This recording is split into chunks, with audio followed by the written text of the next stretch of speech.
అడవి గుట్టలో ఏం జరిగింది తెలుసుకోవాలంటే నేడే చూడండి కానిస్టేబుల్ కనకం వెబ్ సిరీస్ మీ ఈటీవీ విన్ యాప్లో first episode free.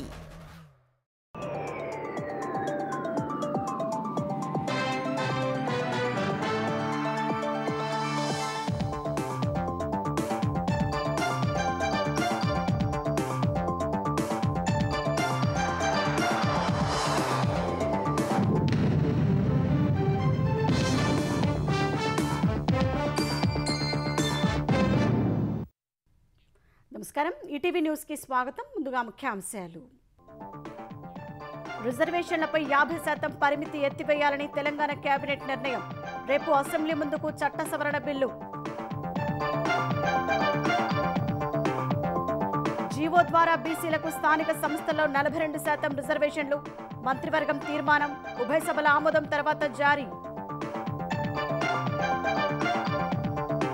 Kaleshwaram commission నివేదికపై రేపు శాసనసభలో చర్చ. ఎరువుల కొరత, రైతు సమస్యలపై పెట్టాలని బీఎస్సీలో విపక్షం డిమాండ్. కుప్పం నియోజకవర్గానికి కృష్ణా జలాలు. హారతి పట్టిన చంద్రబాబు, పనకచెల్ల పూర్తయితే ఏపీలో కరవే ఉండదని స్పష్టీకరణ. కుప్పం అభివృద్ధిపై చంద్రబాబు సమక్షంలో 12 ఎంఓయూలు.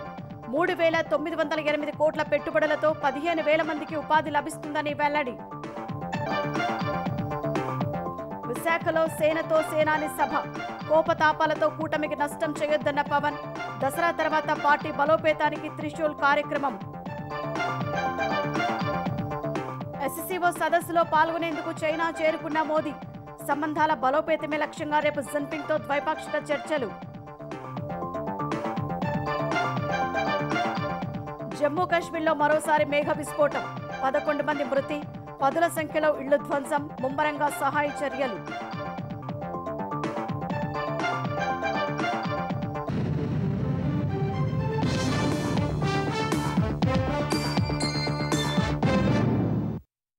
తెలంగాణలో బీసీలకు 42% రిజర్వేషన్లతోనే స్థానిక సంస్థల ఎన్నికలు నిర్వహించాలని మంత్రివర్గం నిర్ణయించింది. జీవో ద్వారా బీసీలకు 42% రిజర్వేషన్లు కల్పించాలని తీర్మానించింది. ఇందుకు 50% రిజర్వేషన్ల సీలింగ్ తొలగిస్తూ గతంలో రూపొందించిన ఆర్డినెన్స్ స్థానంలో రేపు అసెంబ్లీలో బిల్లు ప్రవేశపెట్టాలని నిర్ణయించింది. తెలంగాణ అసెంబ్లీ కమిటీ హాలులో సీఎం రేవంత్ రెడ్డి అధ్యక్షతన జరిగిన మంత్రివర్గ సమావేశంలో స్థానిక సంస్థల ఎన్నికల్లో బీసీలకు 42% రిజర్వేషన్లు కల్పించాలని మరోసారి స్పష్టమైన నిర్ణయం తీసుకుంది. పంచాయతీల్లో బీసీలకు 42% రిజర్వేషన్లు కల్పిస్తూ జీవో ఇవ్వాలని నిర్ణయించింది. రిజర్వేషన్లు 50% మించవద్దన్న నిబంధనను తొలగించేందుకు పంచాయతీరాజ్ చట్ట సవరణ బిల్లును రేపు అసెంబ్లీలో ప్రవేశపెట్టనుంది. ఈ అంశంపై ఆర్డినెన్స్ ఆమోదం పొందనందున బిల్లు ప్రవేశపెట్టి అసెంబ్లీ తీర్మానం చేసి పంపాలని కేబినెట్ నిర్ణయించింది. స్థానిక సంస్థల్లో బీసీలకు 42% రిజర్వేషన్ల కోసం అసెంబ్లీ ఆమోదించిన బిల్లును గవర్నర్ రాష్ట్రపతికి పంపారు. అది రాష్ట్రపతి వద్ద పెండింగ్ లో ఉండటం, సెప్టెంబర్ 30 నాటికి పంచాయతీ ఎన్నికలు పూర్తి చేయాలని హైకోర్టు ఆదేశించిన నేపథ్యంలో ఈ అంశంపై మంత్రులు అన్ని కోణాల్లో చర్చించారు. బీసీలకు 42% రిజర్వేషన్లు ఇవ్వాలని ప్రభుత్వమే నేరుగా ఉత్తర్వులు ఇవ్వాలని నిర్ణయించారు. బీసీలకు 42%, ఎస్సీ ఎస్టీలకు 2001 జనాభా ప్రాతిపదికన రిజర్వేషన్లు ఖరారు చేస్తూ రాష్ట్ర ఎన్నికల సంఘానికి పంపనున్నారు. మరోవైపు రిజర్వేషన్లు 50% దాటవద్దన్న నిబంధనను తొలగిస్తూ కేబినెట్ పంపిన ఆర్డినెన్స్ ముసాయిదాను కూడా గవర్నర్ రాష్ట్రపతికి పంపారు. ఆ ఆర్డినెన్స్ ముసాయిదాను బిల్లు రూపంలోకి మార్చి రేపు అసెంబ్లీలో ప్రవేశపెట్టాలని కేబినెట్ తీర్మానించింది. శాసనసభ ఆమోదం తర్వాత సోమవారం మండలిలో బిల్లును ప్రవేశపెట్టనున్న ప్రభుత్వం ఉభయ సభల్లో ఆమోదం తర్వాత బీసీలకు 42% రిజర్వేషన్ కల్పిస్తూ ప్రభుత్వం జీవో ఇవ్వనుంది. న్యాయ సలహాలన్నీ తీసుకున్న తర్వాత అన్ని కోణాల్లో చర్చించాకే ఈ నిర్ణయాలు తీసుకున్నట్లు బీసీ సంక్షేమ శాఖ మంత్రి పొన్నం ప్రభాకర్ తెలిపారు. కేసీఆర్ గారు ఇచ్చినటువంటి ఉరితాడు మెడకు 2018 చట్టం ఉంది. పంచాయతీరాజ్ యాక్ట్ కావచ్చు, 2019 మున్సిపల్ యాక్ట్ లోపల వారు సీలింగ్ ఎత్తివేయడానికి మేము 1.5 month కింద ఆర్డినెన్స్ తెచ్చినాం. ఆర్డినెన్స్ ఎప్పుడు కానీ సభ ప్రారంభం కాగానే చర్చకు బిల్లుగా మారేటువంటి ఆనవాయితీ, దానికి ఒక ప్రొసీజర్. దాన్ని కూడా రేపు సభలో పెట్టి ఆ 2018 చట్టంలో ఉన్నటువంటి 50% సీలింగ్ ను దాన్ని తొలగిస్తూ అందరి మద్దతుతోటి పంచాయతీరాజ్ ఎన్నికలకు సంబంధించినటువంటి 42% రిజర్వేషన్లతో జరగాల్సిందే అనే అభిప్రాయాల మేరకు ప్రభుత్వం ఈ నిర్ణయంతో ముందుకు పోతా ఉంది. కోదండరాం అమీర్ అలీఖాన్ శాసనమండలి సభ్యత్వంపై ఇటీవల సుప్రీంకోర్టు ఇచ్చిన ఉత్తర్వులపై కేబినెట్ చర్చించింది. గవర్నర్ కోటాలో కోదండరాంను ఎమ్మెల్సీగా మరోసారి సిఫార్సు చేస్తూ కేబినెట్ తీర్మానించింది. అయితే అలీఖాన్ బదులు అనూహ్యంగా జూబ్లీహిల్స్ టికెట్ ఆశిస్తున్న అజారుద్దీన్ పేరును సిఫార్సు చేసింది. 2022-23 రబీ సీజన్లో సుమారు 7 లక్షల మెట్రిక్ టన్నుల ధాన్యాన్ని మిల్లర్లు తిరిగి ఇవ్వలేదని కేబినెట్ పేర్కొంది. మిల్లర్ల నుంచి ఆ సొమ్ము రాబట్టాలని, అందుకు వారు నిరాకరిస్తే చట్టపరంగా చర్యలు తీసుకోవాలని మంత్రివర్గం నిర్ణయించిందని మంత్రి పొంగులేటి చెప్పారు.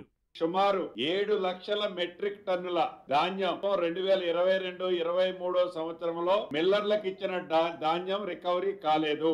ఆ ధాన్యానికి సంబంధించి న్యాయపరమైన అంశాలు క్షుణ్ణంగా పరిశీలించి బిడ్ ఏదైతే వచ్చిందో ఆ బిడ్ ప్రకారం ఆ మిల్లర్ల దగ్గర రికవరీ చేసే విధంగా, ఎవరైనా మిల్లర్లో పేమెంట్ చేయకపోతే వారి మీద అవసరమైతే పీడీ యాక్ట్ పెట్టడానికి కూడా ఈ ప్రభుత్వం వెనకడుగు వేయొద్దని కేబినెట్ లో నిర్ణయించి, మొబిలైజేషన్ కేబినెట్ సబ్ కమిటీ ఏవైతే ఉందో వారిని నిర్ణయం తీసుకునే అధికారాన్ని కేబినెట్ లో ఈరోజు ఇవ్వటం జరిగింది.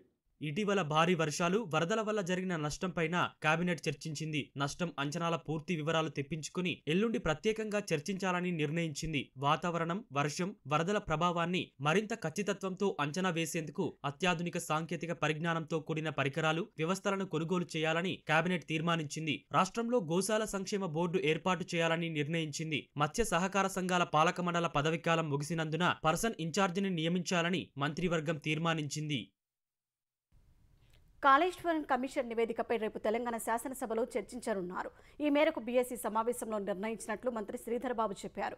అయితే ఎరువుల కొరత, వరదలు, రైతు సమస్యలపై చర్చ జరగాలని బీఆర్ఎస్ సభ్యులు కోరారు. అందుకు ప్రభుత్వం నుంచి హామీ రాకపోవడంతో బీఎస్సీ నుంచి వాకౌట్ చేశారు. 2 రోజులే అసెంబ్లీ నడిపిస్తామని ప్రభుత్వం అంటోందని మాజీ మంత్రి హరీష్ రావు ఆరోపించారు. అసెంబ్లీ 15 రోజుల పాటు నడపాలని బీఎస్సీలో కోరామన్న ఆయన వరద నష్టాలు, ఎరువుల కొరత, గురుకులాల 100కు పైగా మరణాలు, ఫీజు రియంబర్స్మెంట్పై చర్చించాలని విజ్ఞప్తి చేసినట్లు వివరించారు.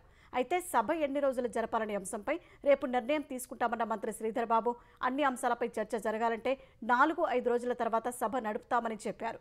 గణేష్ నిమజ్జనం, వరదల దృష్ట్యా సభను వాయిదా వేయాలని నిర్ణయించామని మంత్రి పేర్కొన్నారు. జూబ్లీహిల్స్ ఎమ్మెల్యే మాగంటి గోపీనాథ్ మరణం హైదరాబాద్లోని పేదలందరికీ తీరని లోటు అని తెలంగాణ శాసనసభ అభిప్రాయపడింది. అసెంబ్లీ సమావేశాల తొలి రోజున మాగంటి గోపీనాథ్ మృతికి సంతాపంగా సీఎం రేవంత్ రెడ్డి తీర్మానం ప్రవేశపెట్టారు. ఈ తీర్మానాన్ని బలపరిచిన అన్ని పార్టీల సభ్యులు ఆయనతో ఉన్న అనుబంధాన్ని గుర్తు చేసుకున్నారు. కాళేశ్వరం కమిషన్ నివేదికపై అసెంబ్లీలో చర్చించినప్పటికీ తదుపరి చర్యలు చేపట్టకుండా తెలంగాణ ప్రభుత్వాన్ని ఆదేశించాలంటూ మాజీ మంత్రి హరీష్ రావు హైకోర్టును ఆశ్రయించారు. ఈ మేరకు మధ్యంతర పిటిషన్ దాఖలు చేశారు. కాళేశ్వరం కమిషన్ నివేదికను కొట్టేయాలంటూ దాఖలు చేసిన పిటిషన్ ప్రస్తుతం విచారణ దశలో ఉందని, ఈ విచారణ ముగిసే వరకు ఎలాంటి చర్యలు చేపట్టకుండా ప్రభుత్వాన్ని ఆదేశించాలని హరీష్ రావు కోరారు. ఈ మధ్యంతర పిటిషన్ ప్రస్తుతం రిజిస్ట్రీ వద్ద పరిశీలనలో ఉంది. పోలవరం బనకచెల్ల ప్రాజెక్టు పూర్తయితే ఆంధ్రప్రదేశ్లో కరువు అనే మాట వినపడదని ముఖ్యమంత్రి చంద్రబాబు అన్నారు. గోదావరి, కృష్ణా జలాలు పెద్ద ఎత్తున సముద్రంలో కలిసిపోతున్నాయన్న ఆయన వాటిని పొలాలకు మళ్లిస్తే తెలుగు రాష్ట్రాలు సస్యశ్యామలమవుతాయన్నారు. కుప్పం నియోజకవర్గానికి కృష్ణా జలాలు చేరిన వేళ కృష్ణమ్మకు జలహారతి ఇచ్చిన చంద్రబాబు 2027లో పోలవరం ప్రాజెక్టును పూర్తి చేసి జాతికి అంకితం చేసి తీరుతామని ధీమా వ్యక్తం చేశారు. కరవుసీమ ప్రజల ఆకాంక్షను నెరవేర్చుతూ ముఖ్యమంత్రి చంద్రబాబు హంద్రనివా జలాలను కుప్పం నియోజకవర్గంలోని చిట్టచివరి ఆయకట్టు ప్రాంతానికి తీసుకొచ్చారు. శ్రీశైలం ప్రాజెక్టు నుంచి హంద్రనివా, సుజల స్రవంతి ప్రాజెక్టు ద్వారా 100 కిలోమీటర్ల మేర ప్రయాణించి వచ్చిన కృష్ణమ్మ జలాలు కుప్పం నియోజకవర్గంలోని పరమసముద్రం చెరువుని చేరుకోగా చంద్రబాబు జలహారతి ఇచ్చి కృతజ్ఞతలు తెలియజేశారు. పెద్ద ఎత్తున కుప్పం రైతులు తరలిరాగా ఈ మహత్తర ఘట్టానికి గుర్తుగా పైలాన్ ఆవిష్కరించారు.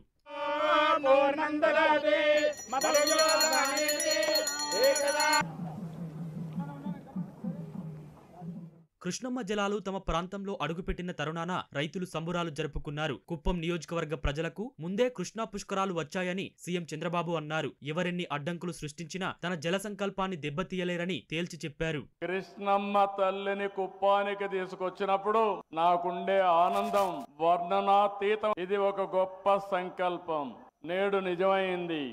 738 కిలోమీటర్లు మల్యాలలో ప్రారంభమైతే ఈరోజు కుప్పం పరమ సముద్రంలో నీళ్లు తీసుకొచ్చాం. 27 లిఫ్ట్ ఇరిగేషన్లు పెట్టి 730 అడుగులు పైకి లిఫ్ట్ చేశాం. ఎక్కడికక్కడ సొరంగాలు కూడా తవ్వి అక్కడి నుంచి నీళ్లు తీసుకొచ్చాం. కుప్పానికి 2 సంవత్సరాల కంటే ముందే కృష్ణా పుష్కరాలు ఇక్కడికి వచ్చాయి. రాయలసీమ అభివృద్ధికి బ్లూ ప్రింట్ తయారు చేశామన్న చంద్రబాబు హంద్రినివ, గాలేరు, నగరి ద్వారా అన్ని రిజర్వాయర్లకు నీళ్లిస్తామన్నారు. ఆంధ్రప్రదేశ్లో ప్రతి ఎకరాకు సాగునీరిచ్చేలా స్పష్టమైన కార్యాచరణతో ముందుకెళ్తున్నట్లు వివరించారు. ఈ రాష్ట్రంలో ప్రతి ఎకరాకు నీళ్లు ఇవ్వగలిగితే నా జన్మ సార్థకం అవుతుందనే ఆలోచనతో ముందుకు పోతున్నా. దీనికి ఒకటే మార్గం, నదుల అనుసంధానం జరగాలి. ఈ రోజు గోదావరిలో 1630 టీఎంసీ నీళ్లు సముద్రంలోకి పోయినాయి. కృష్ణా నదిలో ఇప్పటికి 600 టీఎంసీ నీళ్లు సముద్రంలోకి పోయినాయి. ఈ సముద్రంలోకి పోయే నీళ్లు అటు తెలంగాణ ఇటు ఆంధ్రప్రదేశ్ 2 రాష్ట్రాలు కూడా సమర్థవంతంగా ఉపయోగించుకోగలిగితే ప్రతి ఎకరాకు నీళ్లు ఇచ్చే అవకాశం వస్తుంది. పోలవరం ప్రాజెక్టు 2027కి పూర్తి చేసి జాతికి అంకితం చేసే బాధ్యత ఈ ప్రభుత్వానిది. పోలవరం పూర్తి అయితే మనకు కొంత వెసులుబాటు వస్తుంది. పోలవరం బనకచెర్ల పూర్తయి వంశధార దగ్గర నుంచి పెన్నా నది వరకు నదుల అనుసంధానం చేయగలిగితే ఆంధ్రప్రదేశ్ రాష్ట్రానికి కరువు అనే మాటే ఉండదు. రాజకీయ స్వార్థంతో వైసీపీ పోలవరం ప్రాజెక్టుకు ఆటంకాలు సృష్టించిందన్న చంద్రబాబు, లేకుంటే 2020లోనే ఆ ప్రాజెక్టు పూర్తయ్యేదని పేర్కొన్నారు. కుప్పం ప్రాంత అభివృద్ధి కోసం ముఖ్యమంత్రి చంద్రబాబు సమక్షంలో పలు ఒప్పందాలు జరిగాయి. కుప్పం పరిధిన వ్యర్థాల నుంచి సంపద కార్యక్రమం అమలు కోసం ఏజీఎస్ ఐటీసీతో ఒప్పందం కుదిరింది.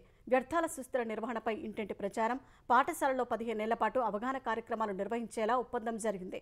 కుప్పంలో 10,000 మంది మహిళా పారిశ్రామికవేత్తలను తయారు చేయడం, వారి ఉత్పత్తులకు మార్కెటింగ్ అంశాలపై షీలిడ్స్ సంస్థతో ఒప్పందం చేసుకున్నారు. కుప్పంలో ఫైబర్ బోర్డు ఉత్పత్తి కోసం కింగ్స్ వుడ్ డెకార్తో ఎంఓయూ కుదుర్చుకున్నారు. ఈ సంస్థ 1100 కోట్లతో మీడియం డెన్సిటీ ఫైబర్ బోర్డును ఉత్పత్తి చేయనుంది. కుప్పంలో 2-సీటర్ ట్రైనింగ్ ఎయిర్క్రాఫ్ట్ తయారీ యూనిట్ ఏర్పాటుకు పైనీర్ యామ్స్ సంస్థతో ఒప్పందం కుదిరింది. పైనీర్ యామ్స్ సంస్థ 150 కోట్లతో 2-సీటర్ విమానాలు తయారు చేయనుంది. బెంగళూరుకు చెందిన స్పేస్ టెక్నాలజీ సంస్థ ఎథ్రాయల్ ఎక్స్ప్లోరేషన్ గిల్డ్తో medium lift launching rocket ranger crest MK1 తయారీ ఫ్యాక్టరీ ఏర్పాటుకు ఒప్పందం జరిగింది. ఈ ఒప్పందంలో 500 కోట్ల పెట్టుబడిని 3 దశల్లో పెట్టేలా కార్యాచరణ సిద్ధం చేసుకున్నారు. అగ్రిటెక్ ఫుడ్ ప్రాసెసింగ్ హబ్ ఏర్పాటుకు రెడ్ బెర్రీ ఫుడ్ లాజిస్టిక్స్తో ఒప్పందం కుదిరింది. ఈ సంస్థ 300 కోట్లతో 15,000 మందికి ఉపాధి కల్పించనుంది. మామిడి, జామ, టొమాటో పల్పింగ్ యూనిట్లను రెడ్ బెర్రీ ఫుడ్ లాజిస్టిక్స్ ఏర్పాటు చేయనుంది. దసరా తర్వాత జనసేన పార్టీ బలోపేతానికి త్రిశూల్ కార్యక్రమం చేపట్టబోతున్నట్లు ఆ పార్టీ అధినేత పవన్ కళ్యాణ్ వెల్లడించారు. 2030 నాటికి అనేక మంది బలమైన నాయకులను తయారు చేస్తామని తెలిపారు. విశాఖలోని ఇందిరా ప్రియదర్శిని స్టేడియంలో జనసేన క్రియాశీలక నాయకులతో సేనాని ప్రత్యేక సభలో పాల్గొన్న పవన్ వారికి దిశానిర్దేశం చేశారు. ఎన్నికల హామీలను అమలు చేశామని, ఏపీకి 15 ఏళ్ల పాటు బలమైన రాజకీయ స్థిరత్వం కావాలన్నారు. కూటమి ప్రభుత్వం చాలా కాలం ఉండాలని స్పష్టం చేశారు. చిన్నపాటి సమస్యలు ఉంటే మాట్లాడుకొని సరిదిద్దుకుందామన్నారు. మనం బలహీనపడితే మళ్లీ అరాచక పాలన వస్తుందన్నారు. జన సైనికులను నాయకులుగా తీర్చిదిద్దే బాధ్యత తాను తీసుకుంటారని పవన్ కళ్యాణ్ వివరించారు. Political leadership is not an easy task అని చెప్పడానికి నేను దశాబ్దం పట్టి మీకు నడిచి చూపించాను. ఇప్పుడు నేను మిమ్మల్ని అడుగుతున్నా, మీకు నాయకులు కావాలని ఉందా? నేను దానికి రోడ్ మ్యాప్ సిద్ధం చేశాను. పదవుల కోసం కాకుండా ప్రజల పట్ల అంకిత భావంతో వచ్చిన వారే నాయకులు అవుతారు. మరి దృష్టి ఇప్పుడు దాకా పూర్తిగా ఒక సిస్టమాటిక్ గ్రోత్ గా ఉండి చాలా ఆర్గానిక్ గా పెట్టబోతున్నా. గ్రాస్ రూట్ కార్యకర్తల్ని మెంబర్షిప్ టు లీడర్షిప్ మార్గంలో తీర్చిదిద్దాలి. కొత్త తరం నాయకుల్ని తయారు చేయటమే జనసేన తదుపరి దశ ప్రయాణం. ప్రతి కార్యకర్తని కేపబుల్, ఎథికల్ లీడర్స్ గా తీర్చిదిద్దే ఒక ఖచ్చితమైన వ్యవస్థని నిర్మించబోతున్నాం. లీడర్షిప్ ట్రైనింగ్ ప్రోగ్రామ్స్ కావచ్చు, ఐడియాలజికల్ ట్రైనింగ్ క్యాంప్స్ కావచ్చు, వీటి ద్వారా గ్రాస్ రూట్ గా పనిచేసే మీ అందరికీ కూడా చాలా ఎఫెక్టివ్ లీడర్స్ గా గ్రూమ్ చేసే బాధ్యత నేను తీసుకుంటున్నాను. దేశంలో ప్రజాస్వామ్య పరిరక్షణకు విపక్షాలు కలిసి రావాలని ముఖ్యమంత్రి రేవంత్ రెడ్డి పిలుపునిచ్చారు. రవీంద్ర భారతిలో జరిగిన సురవరం సుధాకర్ రెడ్డి సంస్మరణ సభలో సీఎం పాల్గొన్నారు. 65 ఏళ్లు నమ్మిన సిద్ధాంతం కోసం పనిచేసి ఆదర్శంగా నిలిచిన సురవరం సుధాకర్ రెడ్డి పేరు చిరస్థాయిగా నిలిచిపోయేలా మంత్రివర్గంలో నిర్ణయం తీసుకుంటామని హామీ ఇచ్చారు. ప్రస్తుతం రాజకీయం అంటేనే అధికారం అన్నట్లుగా కొందరు వ్యవహరిస్తున్నారని ఆరోపించారు. 5 ఏళ్లు కూడా ప్రతిపక్షంగా వ్యవహరించేందుకు కొందరు ఇష్టపడట్లేదన్నారు. ప్రస్తుతం ఎన్నికలు వస్తున్నాయంటే పాలకులు ఈడీ, సిబిఐని పంపిస్తున్నారని, దేశ రాజకీయాల్లో ఇది అత్యంత ప్రమాదకరమని రేవంత్ రెడ్డి వ్యాఖ్యానించారు. జాతీయ రాజకీయాలలో సిద్ధాంతం ముసుగులో అధికారాన్ని పదిలం చేసుకోవాలని, రాజ్యాంగాన్ని మార్చాలన్న ఆలోచనే కాదు, ఈ రోజు ఎన్నికల కమిషన్ కూడా వాళ్ళ రాజకీయ పార్టీలో పొత్తులో భాగస్వాములుగా మారుస్తున్నారు. ఇది అత్యంత ప్రమాదకరం ప్రజాస్వామ్యానికి. ఎన్నికల్లో నెగ్గాలి అనంటే కాంగ్రెస్ పార్టీ, కమ్యూనిస్టు సోదరులను, కలిసి వచ్చే పక్షాలను కలుపుకొని ప్రజల దగ్గరికి వెళ్తాం. ఎన్నికల ముందు శ్రేణులను కదిలించే ముందు మా అనుబంధ విభాగాలను ముందలో పెడతాం. కానీ ఈనాడు అధికారంలో ఉన్న పెద్దలు ఎన్నికలు వస్తున్నాయంటే మొట్టమొదట వాళ్ళ అనుబంధ విభాగాలైన ఈడీ, ఇన్కమ్ ట్యాక్స్, సిబిఐలను పంపిస్తారు. ప్రజాస్వామ్యం బతకాలంటే సురవరం సుధాకర్ రెడ్డి వంటి వ్యక్తులు అవసరమని మాజీ సీజీఐ జస్టిస్ ఎన్వి రమణ అన్నారు. సుధాకర్ రెడ్డి సంస్మరణ సభలో పాల్గొన్న జస్టిస్ ఎన్వి రమణ అనేక అంశాలపై సురవరంతో గంటల తరబడి చర్చించినట్లు తెలిపారు. ప్రతి రాజకీయ నాయకుడికి సుధాకర్ రెడ్డి జీవితం ఒక పాఠమని సిపిఐ జాతీయ ప్రధాన కార్యదర్శి డి రాజా అన్నారు. బలమైనటువంటి గొంతు వినిపించేటటువంటి పరిస్థితి లేదు, బలహీనుడు గొంతు వినేటటువంటి రోజులు లేవు. అన్ని వ్యవస్థల్లో కూడా ఒక మార్పు రావాలి అంటే ప్రజల తరపున మాట్లాడేటటువంటి వాళ్ళు, ఒక ఉద్యమం చేసేటువంటి వాళ్ళు, అవినీతికి పాల్గొండా, ఆశ్రిత పక్షపాతానికి పాల్గొండా ప్రజల కోసం జీవించేటటువంటి సుధాకర్ రెడ్డి లాంటి మనుషులు ఇవాళ కావాల్సినటువంటి అవసరం ఉంది. Comrade Sudhakar stood for all these constitutional values, the democratic values. The common people should be ideologically oriented, politically mobilized, and we will have to fight against the right-wing communal fascist forces in order to save our constitution, save the country. That we should draw from the life of Comrade Sudhakar. తెలంగాణలో రైతులను urea కష్టాలు వెన్నాడుతూనే ఉన్నాయి. మెదక్ జిల్లా చేగుంట మండల కేంద్రంలో urea కోసం తెల్లవారుజాము నుంచే రైతులు బారులు తీరారు. చేగుంటకు 880, మక్కరాజుపేటకు 440 యూరియా బస్తాలు వస్తే 10 ఎకరాలు ఉన్నవారికి 2 బస్తాలు మాత్రమే ఇవ్వడంపై రైతులు ఆగ్రహం వ్యక్తం చేశారు. వరంగల్ జిల్లా చెన్నారావుపేటలోని ప్రాథమిక వ్యవసాయ కేంద్రం ముందు తెల్లవారుజాము నుంచే రైతులు బారులు తీరారు. అక్కడికి వచ్చిన 440 బస్తాలు కొంతమందికి రావడంతో మిగిలిన రైతులు నిరాశతో వెనుదిరిగారు.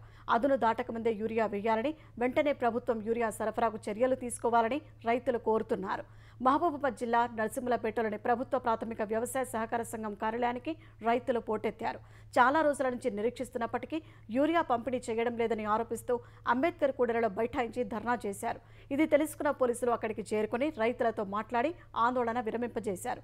సిద్దిపేట జిల్లా అక్కన్నపేట అగ్రో రైతు సేవా కేంద్రానికి వచ్చిన రైతులు యూరియా రాకపోవడంతో అక్కడే రహదారిపై రాస్తారోకో చేశారు.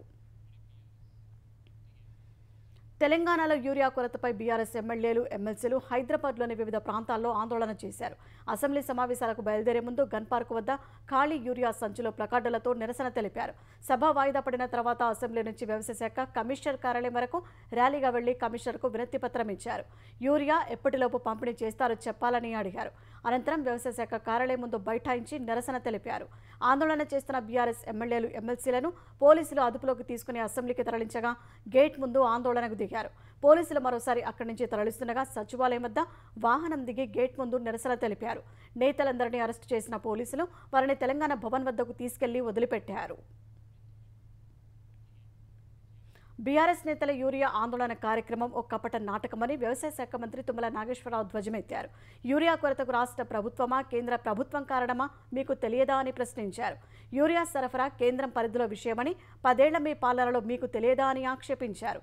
రైతుల ముసుగులో మీ ప్రేరేపిత ఉద్యమాలు ప్రజలు హర్షిస్తారు అంటూ నిలదీశారు.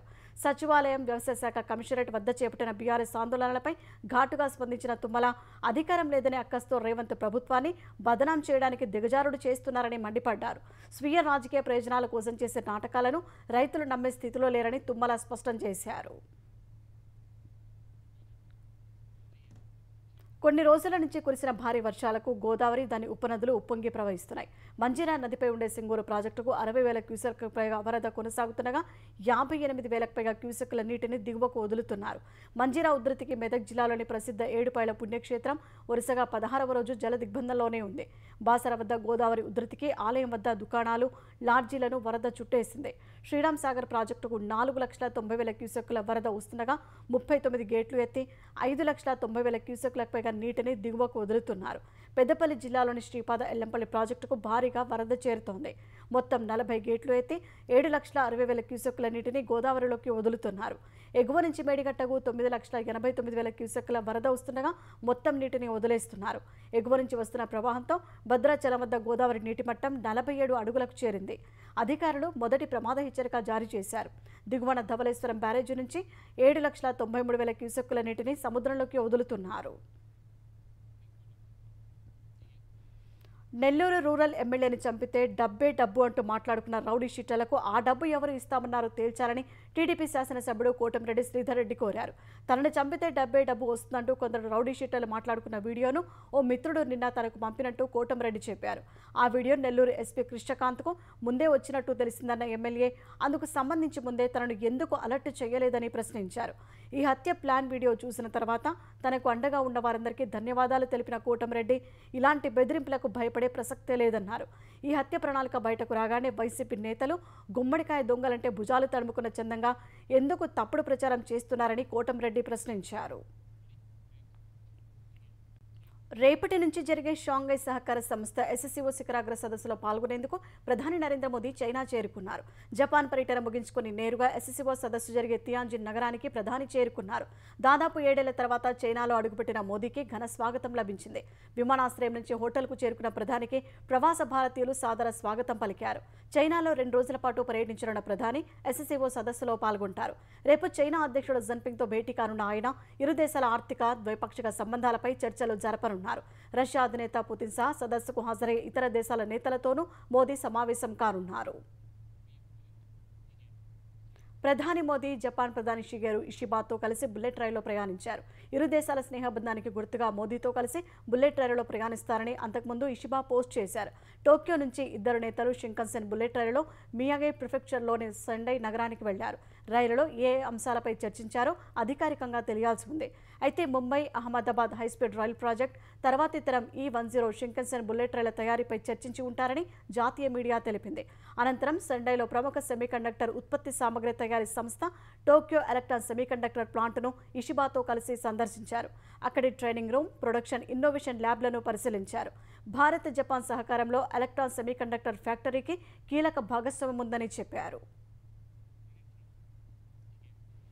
ప్రపంచవ్యాప్తంగా పలు దేశాలపై విధించిన ప్రతీకార సుంకాలను కొనసాగించాల్సిందేనని, లేదంటే దేశానికి వినాశనం తప్పదని అమెరికా అధ్యక్షుడు డొనాల్డ్ ట్రంప్ అన్నారు. ప్రతీకార సుంకాలను తప్పుపడుతూ US అప్పీల్స్ కోర్టు తీర్పు ఇచ్చిన తర్వాత ఈ మేరకు ట్రంప్ తన సొంత సామాజిక మాధ్యమం ట్రూత్లో పోస్ట్ పెట్టారు. వేర్వేరు దేశాలపై విధించిన టారిఫ్లను సవాల్ చేస్తూ దాఖలైన పిటిషన్లపై US అప్పీల్స్ కోర్టు విచారణ జరిపింది. ఈ విచారణలో ప్రపంచ వాణిజ్యాన్ని దెబ్బతీసిన ట్రంప్ సుంకాలు చట్టవిరుద్ధమని కోర్టు అభిప్రాయపడింది. అయితే ఆ సుంకాలను తాత్కాలికంగా అమలు చేసేందుకు ట్రంప్ ప్రభుత్వానికి అనుమతి ఇచ్చింది. అనంతరం కోర్టు వ్యాఖ్యలపై ట్రూత్లో స్పందించిన ట్రంప్ టారిఫ్లను నిలిపివేయాలంటూ కోర్టు తప్పుడు అభిప్రాయం వ్యక్తం చేసిందని పేర్కొన్నారు. చివరకు అమెరికాదే విజయమని కోర్టుకు తెలుసని అన్నారు. టారిఫ్లను రద్దు చేస్తే అమెరికా ఆర్థికంగా బలహీనపడుతుందని తెలిపారు. జమ్మూ కాశ్మీర్ రాంబన్ జిల్లాలోని రాజ్గఢ్లో మేఘ విస్ఫోటనంతో వచ్చిన ఆకస్మిక వరదల్లో 11 మంది ప్రాణాలు కోల్పోయారు. రియాసీ జిల్లా మహోర్లో కొండచెరలు విరిగిపడి ఒకే కుటుంబానికి చెందిన 7 ప్రాణాలు కోల్పోయారు. బురద, రాళ్లతో కూడిన వరద ప్రవాహానికి పలు ఇళ్లు ధ్వంసం కాగా మరికొన్ని పూర్తిగా కొట్టుకుపోయాయి. వెంటనే సహాయ చర్యలు చేపట్టిన విపత్తు నిర్వహణ సిబ్బంది గళ్లంతైన వారి కోసం శిథిలాల కింద ముమ్మరంగా గాలిస్తున్నారు. ఈ వారం మొదట్లో ఉదంపూర్ జిల్లాలో ఆకస్మిక వరదలు పోటెత్తాయి. తర్వాత కట్రాలోని వైష్ణోదేవి ఆలయ సమీపంలో కొండచెరలు విరిగిపడటంతో 34 మంది చనిపోయారు. ఈ ఘటనలో గల్లంతైన వారి ఆచూకీ ఇంకా దొరకలేదు. జమ్మూ కాశ్మీర్లో వారం రోజులుగా కురిసిన భారీ వర్షాలతో నదులు ఉప్పొంగి ప్రవహిస్తున్నాయి. ప్రవాహ మార్గంలో ఉన్న ప్రతిదాన్ని వరద ముంచెత్తుతోంది. జమ్మూ శ్రీనగర్ జాతీయ రహదారిని వరుసగా 5వ రోజు మూసేశారు.